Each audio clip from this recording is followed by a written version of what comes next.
Hello hi नमस्कार जय जगन्नाथ बंधु माने आज पवित्र जन्माष्टमी हिंदू मानकर एक प्रसिद्ध पर्व अटे। आज पवित्र जन्माष्टमी चलतु आज देखा जोरंदा नाटिमा बजार रे जोरंदा सरस्वती शिशु विद्या मंदिर छात्र छात्री माने केते सुंदर भावरे राधाकृष्णंकर बेश हे समस्ते नंदलाला एवं कृष्णंकर बेश ही केते सुंदर भावरे जन्माष्टमी पालन करुचंती।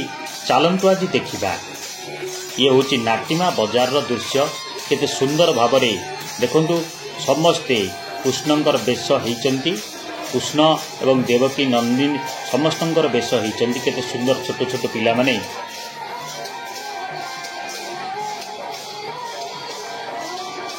जन्माष्टमी हिंदू मानकर एक प्रसिद्ध पर्व अटे। यही पर्व को सारा भारत वर्ष रे आनंद उल्लासर सहित पालन करा जाए। बंधु माने देखंतु केते सुंदर भावरे समस्ते कृष्णंकर महाप्रभु कृष्णंकर वेश हेचंती। पछरे केते सुंदर भावरे लाइन लागिची धाड़ी लागिची ए सब देखंतु गाँर पिला माने हेचंती। भगवान श्रीकृष्णंकर जन्मदिन को जन्माष्टमी भावरे पालन करा जाए। हिंदू कैलेंडर अनुसार यह भाद्रव मास कृष्ण पक्ष अष्टमी तिथि रे पालन करा जाए। एही दिन मध्य रात्रि रे मथुरा नगरी रे श्रीकृष्णंकर जन्म होइथिला। से माता देवकी एवं वसुदेवंकर अष्टम पुत्र थिले।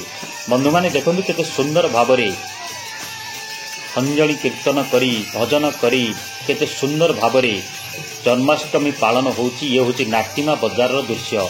एहिटारू ये जो छोट छोट पिला माने कृष्णंकर वेश हेचंती एहिटारू समस्ते जिबे जोरंदा शिव मंदिर ठारू पुनर्बार पुणी फेरिकी निज स्कूल को जिबे।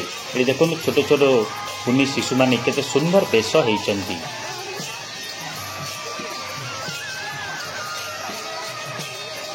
महाप्रभु श्रीकृष्ण से माता देवकी एवं वसुदेवंकर अष्टम पुत्र थिले, किंतु तांकर लालन पालन माता जशोदा और नंदंक घरे होइथिला। श्रीकृष्ण विष्णुंक अवतार बोली विवेचना करा जाए। देखंतु बंधु माने केते सुंदर भावरे छोट छोट कुन्नी शिशु माने सरस्वती शिशु विद्या मंदिर रे माने होचंती छात्र छात्री गुरुजी माने मध्य आसुचंती। ये होची नाटिमा बजार रो दृश्य।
भगवान श्रीकृष्ण विष्णु का अवतार बोली विवेचना करा जाए, कारण भगवान विष्णु अष्टम अवतार को कृष्ण भावरे ग्रहण करथिले।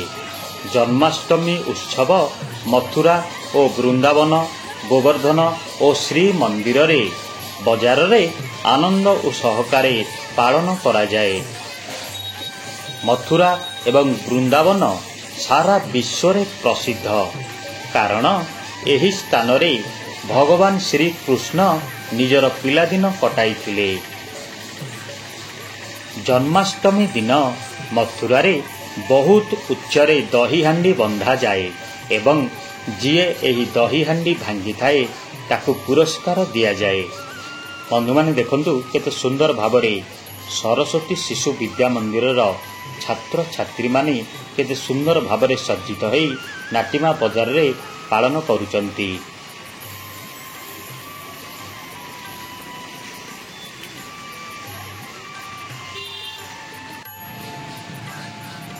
ଦେଖନ୍ତୁ କେତେ ଲମ୍ବା ଧାଡ଼ି ଲାଗିଛି।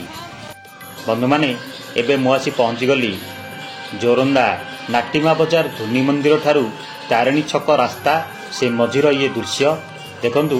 ସେପଟେ ଜନ୍ମାଷ୍ଟମୀ ପାଳନ ପାଇଁ ଛାତ୍ରଛାତ୍ରୀମାନେ ରାସ୍ତା ଉପରେ ଆସୁଛନ୍ତି। ଏଠି ଦେଖନ୍ତୁ କେତେ ସୁନ୍ଦର ଭାବରେ ଆସୁଛନ୍ତି। ଓଡ଼ିଶାରେ ମଧ୍ୟ ଜନ୍ମାଷ୍ଟମୀ ପର୍ବ ଆନନ୍ଦର ସହିତ ପାଳନ କରାଯାଏ।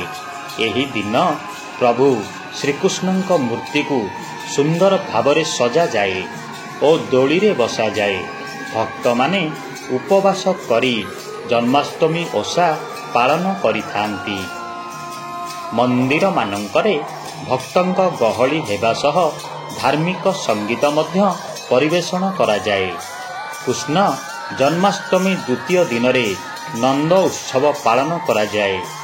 ବନ୍ଧୁମାନେ ଗତକାଲି ନନ୍ଦ ଉତ୍ସବ ପାଳନ କରାଯିବ।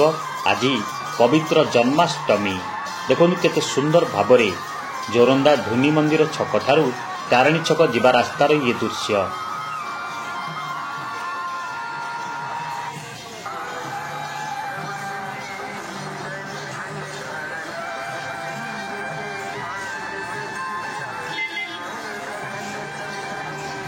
ଭଗବାନ ଶ୍ରୀକୃଷ୍ଣ ମଥୁରା ନଗରୀରେ ଶ୍ରୀକୃଷ୍ଣ ହୋଇ ଜନ୍ମ ହୋଇଥିଲେ, କିନ୍ତୁ ସେ ମାତା ଦେବକୀ ଏବଂ ବସୁଦେବଙ୍କର ଅଷ୍ଟମ ପୁତ୍ର ଥିଲେ।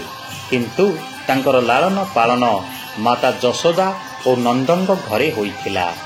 ବନ୍ଧୁମାନେ ଆପଣମାନେ ସମସ୍ତେ ଜାଣିଥିବେ ମହାପ୍ରଭୁ ଭଗବାନ ଶ୍ରୀକୃଷ୍ଣଙ୍କର ପାଳନ ଯଶୋଦା ମାତା ଓ ନନ୍ଦଙ୍କ ଘରେ ହୋଇଥିଲା।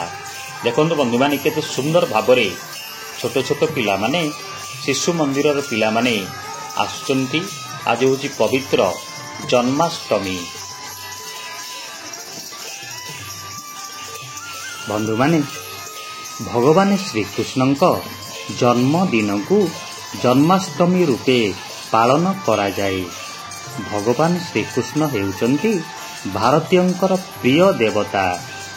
ଏହି ପର୍ବ କୃଷ୍ଣଙ୍କ ମନ୍ଦିରରେ ତଥା ଭଗବାନ ବିଷ୍ଣୁଙ୍କ ମନ୍ଦିରରେ ମଧ୍ୟ ପାଳନ କରାଯାଇଥାଏ। ବନ୍ଧୁମାନେ ଦେଖନ୍ତୁ କୁନି କୁନି ଶିଶୁମାନେ କେତେ ସୁନ୍ଦର ଭାବରେ ଲାଇନରେ ଜୋରନ୍ଦା ଯାଉଛନ୍ତି। ଜୋରନ୍ଦା ଶିବ ମନ୍ଦିର ଠାରୁ ବୁଲିକି ଆସିବେ।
ଆସନ୍ତାକାଲି ନନ୍ଦ ଉତ୍ସବ ପାଳନ କରାଯିବ।